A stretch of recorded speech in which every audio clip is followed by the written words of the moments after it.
ప్రధానమంత్రి నరేంద్ర మోదీ నెహ్రూ మీద అంటే ప్రథమ ప్రధానమంత్రి నవభారత నిర్మాతగా పేరు పొందిన పండిట్ జవహర్లాల్ నెహ్రూ మీద ఆయనకి ఎందుకు అంత ఉక్రోషమో ఎప్పుడు నెహ్రూని ఆయన టార్గెట్ చేస్తారు. సంఘ పరివార బీజేపీ తప్పకుండా నెహ్రూ ఆలోచన విధానంతో విభేదిస్తారు, అది తెలిసిన విషయమే. కానీ మోదీ దగ్గరికి వచ్చేసరికి అది బండి ఎక్కడ బయలుదేరినా నెహ్రూ దగ్గరికి రావాల్సిందే. గత 2 రోజుల నుంచి పార్లమెంట్లో, లోక్సభలో రాజ్యాంగం మీద చర్చ జరుగుతుంది. అసలు రాజ్యాంగాన్నే ఖాతరు చేయకుండా మొదటి 2 సార్లు పాలించిన మోదీ మొన్న ఎన్నికల్లో రాజ్యాంగం, హక్కులు, స్వేచ్ఛలు ఇట్లాంటివి ముఖ్యంగా ముందుకు వచ్చాయి కాబట్టి రాజ్యాంగాన్ని గురించి మాట్లాడడం మొదలుపెట్టారు.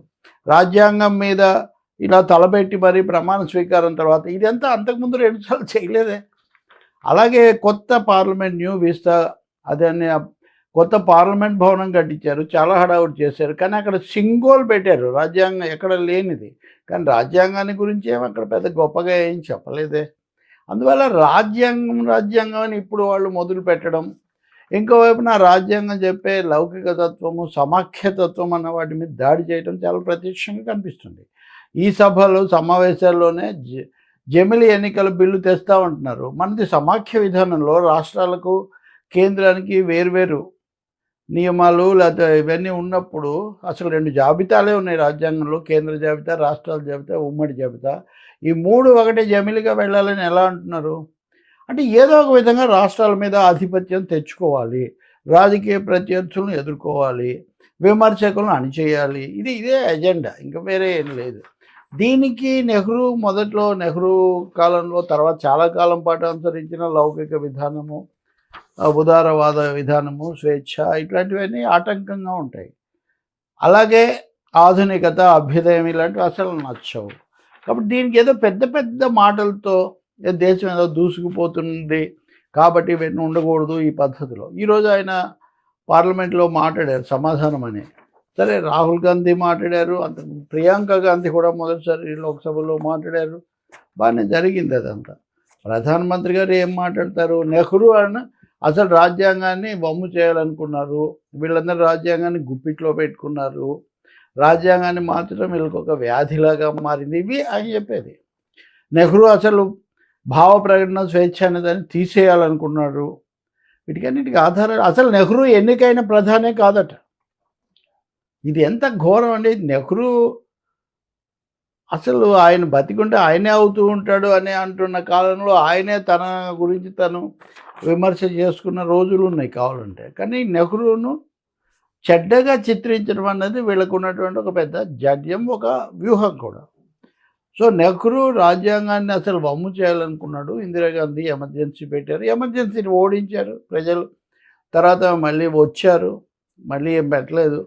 కాబట్టి గుణపాఠం నేర్చుకున్నారు. పదే అవి 2 చెప్పుకుంటూ మిగిలిన అంశాలు, ప్రభుత్వ రంగం, లౌకిక తత్వం, రాష్ట్రాల హక్కులు ఇట్లాంటివి మాట్లాడకపోవటం. కాంగ్రెస్ చేసిన తప్పులకు ప్రజలు అనేకసార్లు శిక్షించారు కదా, ఇప్పుడు కూడా వాళ్ళకేం విజయం ఇవ్వలేదు కదా.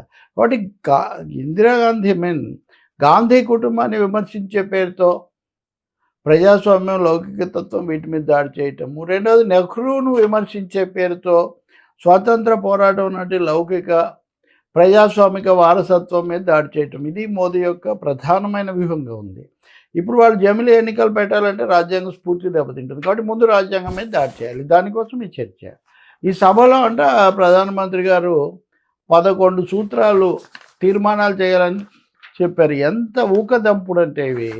ఒక్కటి నిర్దిష్టంగా లేదు. రెండవది ఇప్పుడు నేను చెప్పిన రాజ్యాంగ మౌలిక స్వభావానికి సంబంధించిన లౌకిక తత్వం, ప్రజాస్వామ్యం, సమాఖ్యతత్వం, సామాజిక న్యాయం అనేవి ఇందులో లేవు.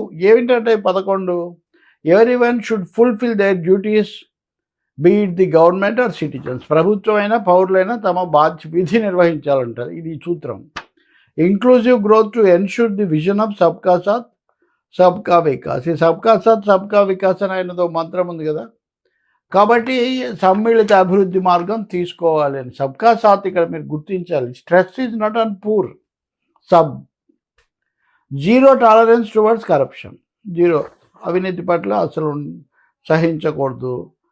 Citizens should take pride in country's culture and traditions, the law should be followed with pride. ఇదేంటి? సిటిజన్స్ సంస్కృతిని వారసత్వాన్ని చాలా సగర్వంగా తీసుకోవాలంట.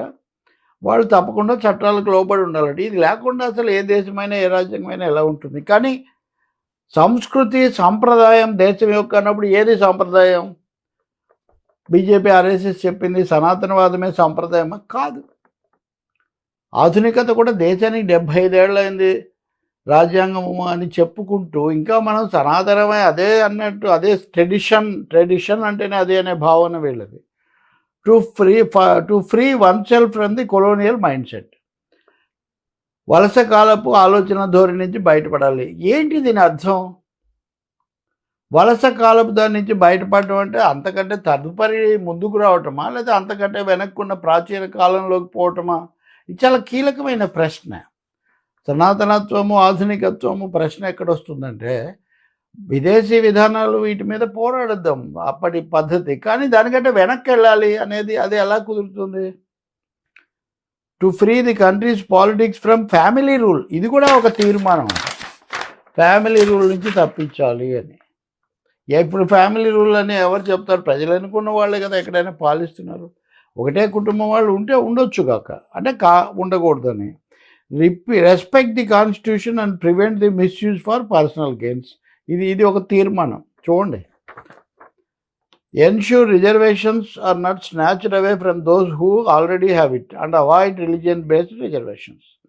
సో ఇప్పటికే రిజర్వేషన్లు ఉన్న వాళ్ళకేమో రక్షణ కల్పించాలట, మతంతో రిజర్వేషన్లకు సంబంధం ఉండకూడదట. ఇక్కడ ముఖ్యమైనది కన్వర్టెడ్ క్రిస్టియన్స్, అలాగే ముస్లిమ్స్లో కూడా ఉండే బ్యాక్వర్డ్ సెక్షన్స్, వాటికి రిజర్వేషన్లు ఇవ్వకూడదు అని ఈయన ప్రతిపాదిస్తున్నారు అనమాట వేరే భాషలో.